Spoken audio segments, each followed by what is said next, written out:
trying to stay focused while I'm smoking this weed.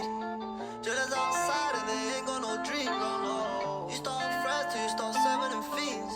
Yo, what it is? What's good, y'all boys? We back at it again. Y'all already know, bro. We got something quick, something slight, you feel me?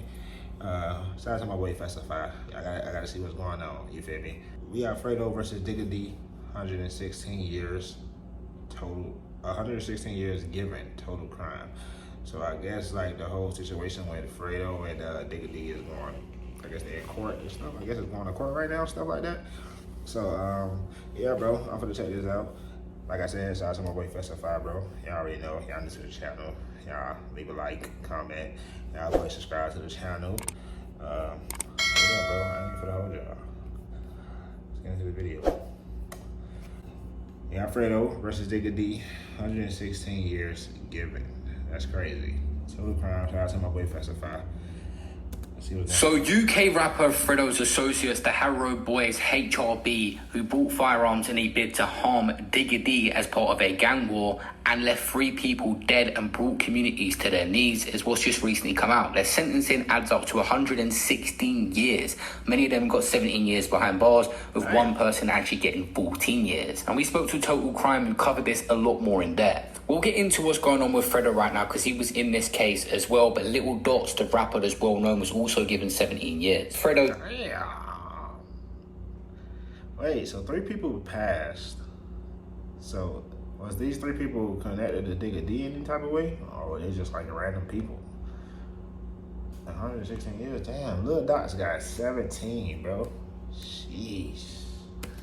Case. Today, sentencing of 17 years to numerous members. Was you expecting that? I did have actually, I was playing a game of guess the sentence with somebody else, and I went for 16 years, so they got slightly longer.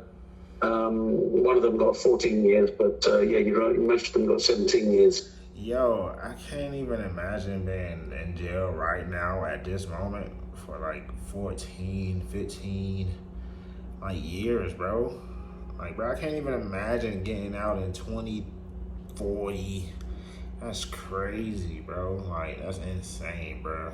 Like, Fredo right now, he's not in the country. Is he having a separate trial? Do you understand what's happening with that? Well, he is. I mean, technically, I suppose they could have tried in absentia. You know, sometimes people have tried when they've been charged and then they've jumped bail. But he was never charged. He sort of went to Dubai before any of the others got charged. And no, he's a fugitive, so he won't be having a trial until he, or if he is found and extradited from somewhere, or Mexico. yo, I ain't gonna cap. Fredo. I ain't gonna lie, my boy. My boy is throwing 17 years. Bruh, get out of here, bruh. There ain't no way. I ain't gonna lie, I ain't feeling freely. Y'all gotta find me. I ain't gonna lie. Y'all gotta find me. I'm just not finna give myself up to do 17 years, bro. He can go to a country where he can be extradited. So is he wanted by the police right now? Do you know? Is he on the run technically, or is it just a case they haven't had a chance to charge him? They haven't said publicly, but he must be, because the judge in his sentencing made it clear that Marvin Bailey would have been, he said it would have been on trial. Basically, he's in the indictment. There's loads of evidence against him, which obviously he's not here to defend himself and say what his side of the story is. But yeah, he's definitely a wanted man. So when you said you weren't surprised, 17 years, that's a long sentence. What were some of the factors, the aggregating factors that make it such a big sentence? That's a long time, 17 years. Yeah, I mean, it was, there's a little bit of, there's not much of a range really. The possession of a firearm with intent, to cause violence, has quite a high sort of starting point. I think it's about 16 to 22 years is the range. Oh, damn, the UK suck. I ain't gonna lie, boy. Boy, that sucks over there, bro. I ain't gonna lie. Every justice system is messed up, bro. That's kind of crazy. So they weren't going to get much less than that. Sorry, it might be a bit lower than the 16, but yeah. So they were going to get a big chunk because obviously you can have possession of firearm without intent. You know, presumably that sometimes you know, say a girlfriend or some completely sort of innocent person is looking after a gun for somebody but's got no plans to use it themselves. But obviously they had intent, and there was so much evidence, not just in their famous Snapchat, but elsewhere, that they were intending to use that weapon to shoot, if not kill someone. Yeah, so with the Snapchat side of things, was this something that was traced, or was it just under the fact that they arrested someone that had it in their phone? How did they get to the Snapchat? I think somebody, I'm not going to name him, but I will probably name him in my Substack, but the individual who was arrested, and they found the Snapchat group on his phone, might not be the most popular person in the HRB following it, because you know, who knows what happened. He could have, if he'd had time, deleted that or whatever. But yeah, he was basically caught red-handed with it, and they got into it then, and you know, got a massive sort of treasure chest of evidence from that Snapchat group. Yeah, other than the Snapchat group, was there any other evidence that surprised you? I know they had cameras installed as well. Yeah, that's right. There were cameras. I mean, a lot of the evidence related to this gun. So there's kind of two different guns in the case. There was a gun that was used to shoot at CGM members in, I think it was August 2022. And that gun was then, I think, found. I think it might have been thrown away or something. And then the HRB had to get another gun. So they procured another gun, and they hid it in a block of flats in Vauxhall, which is obviously not in their territory, sort of on the other side of the river. But the police found out about it somehow, and they put a sort of covert. No, I'm not sure if they put a covert camera in, or whether they just got somebody's sort of ring doorbell or that sort of. Somebody was snitching. Somebody telling something going on. Ain't no way. But they certainly saw members of a gang going up and sort of hiding something in this sort of cubby hole in the block of flats. Yeah. But that was kind of crucial. And then there was DNA evidence on the bag that the gun was in and stuff like that. So there are musicians in this case. Was music mentioned in this one? I believe something to do with a studio or something as well. It was not sort of central to the case, like it had been in recent cases like Billy Billions and the KO case. Yeah. Hey, Billy Billions got charged? I didn't even know Billy Billions got charged, bro. I didn't even know that. In this case, it was mentioned insofar as you know, there were videos and there was mention of Fredo having sort of recorded videos on the Mozart estate. Yeah. Both sides sort of dissing each other. It was just sort of background, really, just to inform the jury that there was clearly bad blood between these two gangs. But they didn't go into great detail about lyrics and stuff. So another rapper that was brought up in the paper was Russ. And from what I understand, he's not been charged with anything, but he just comes up in the paperwork having a discussion with another rapper.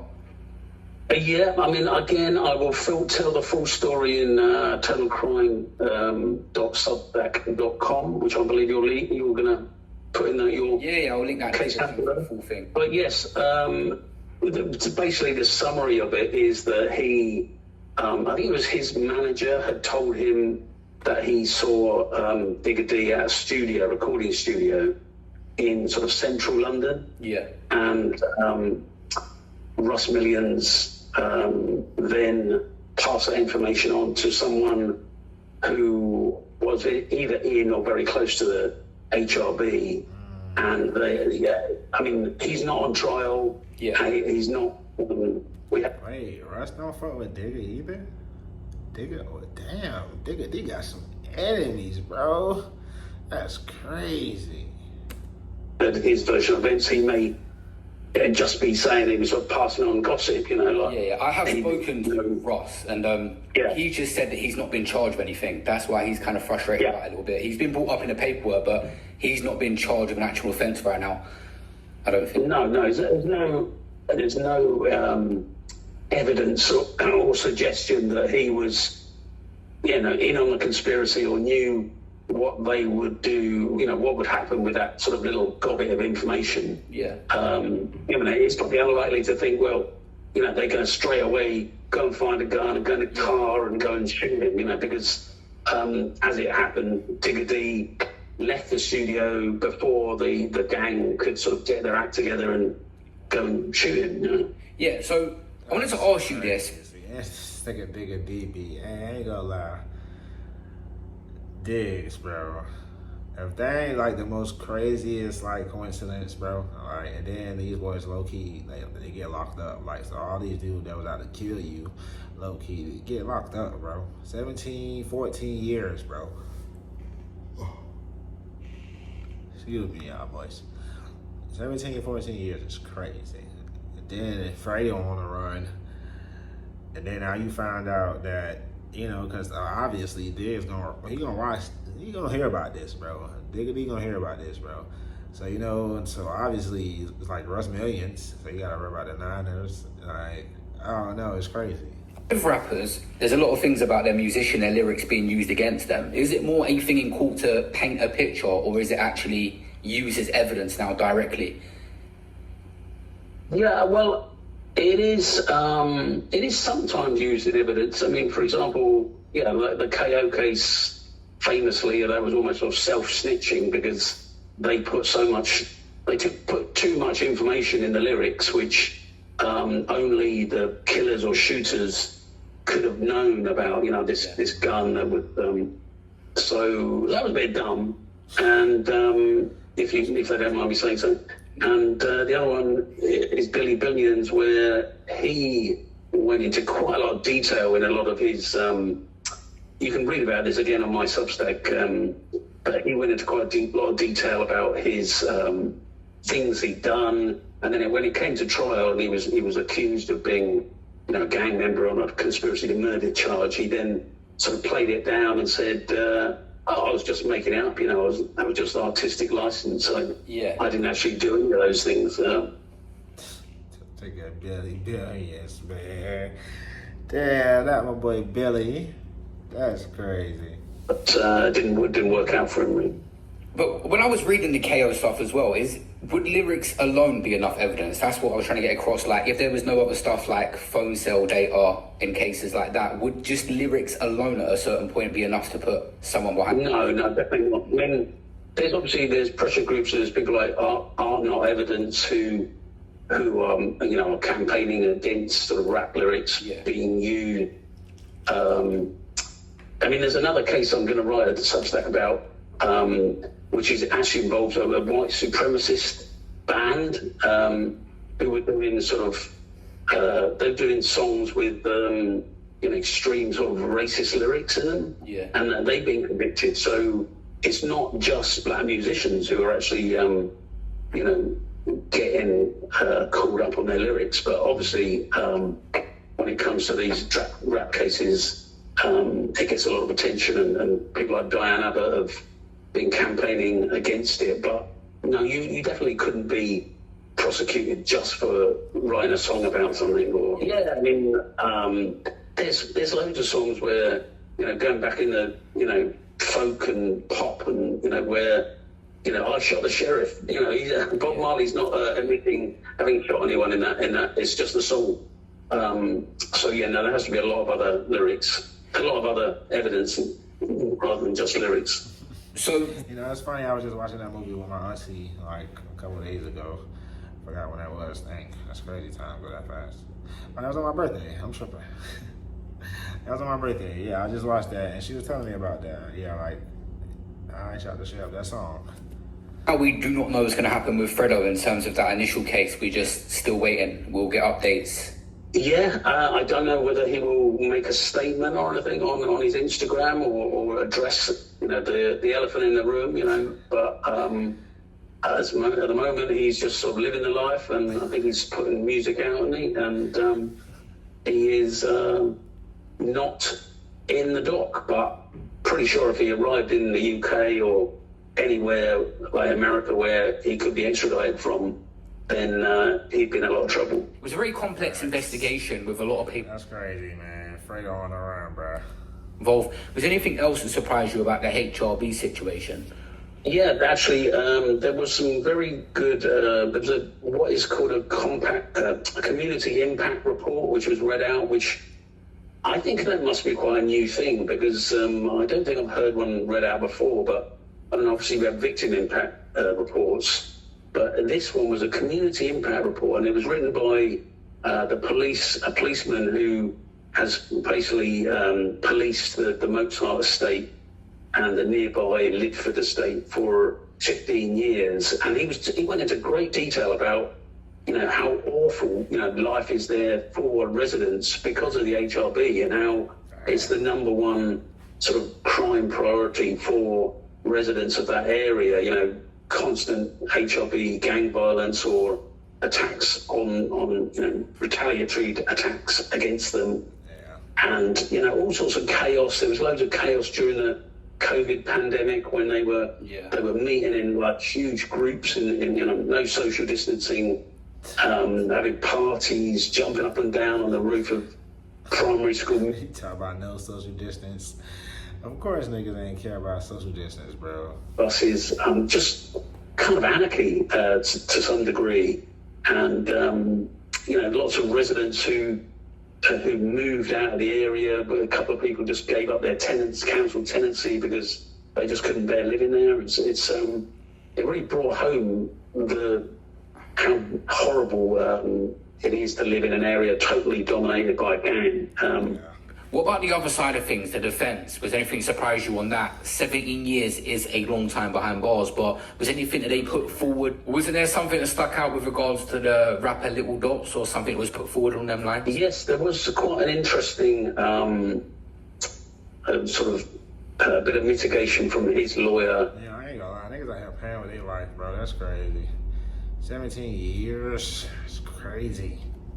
And including a letter read out from his mother, who went into his family background. It's pretty sad actually. I mean, he's had a pretty tough life. He was one of 4 children. I think a sister died from sort of health issues first. Then his eldest brother Giorgio, who was known as G-Dots. He died in a road accident. Damn. And then his another brother, Danesh Tyson, was murdered, I believe, by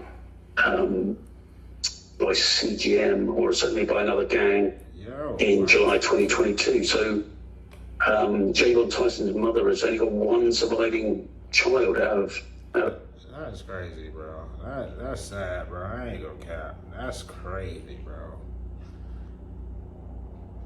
That's crazy, bro.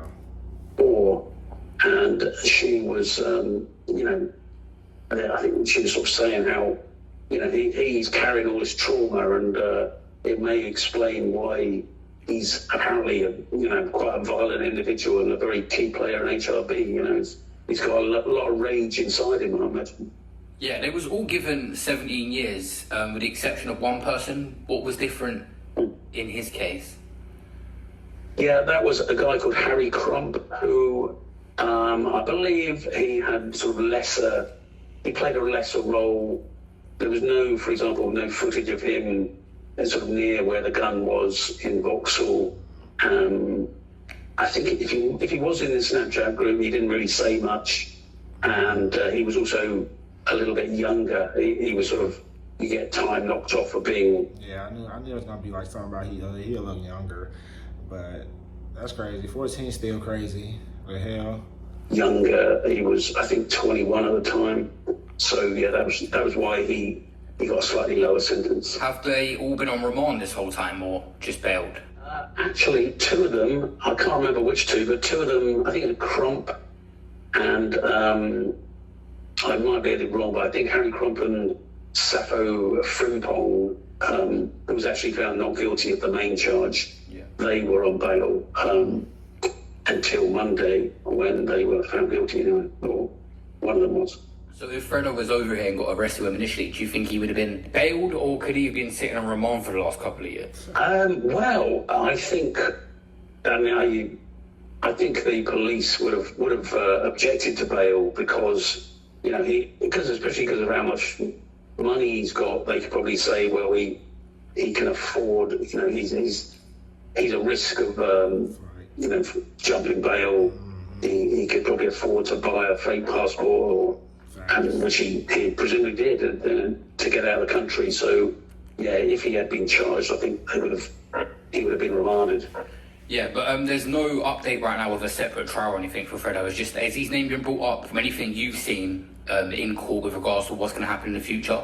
Have they said that there's still a pending? No, I mean, I've covered other trials like the Corey Alperdin case where there was a murder of a guy in Tottenham, a Turkish gang's murder, where people were actually being arrested during the trial, and they later had to have a follow-on trial because it was too late to join them to the original trial. But we're still waiting for a breaking news flash saying Fredo's been arrested somewhere.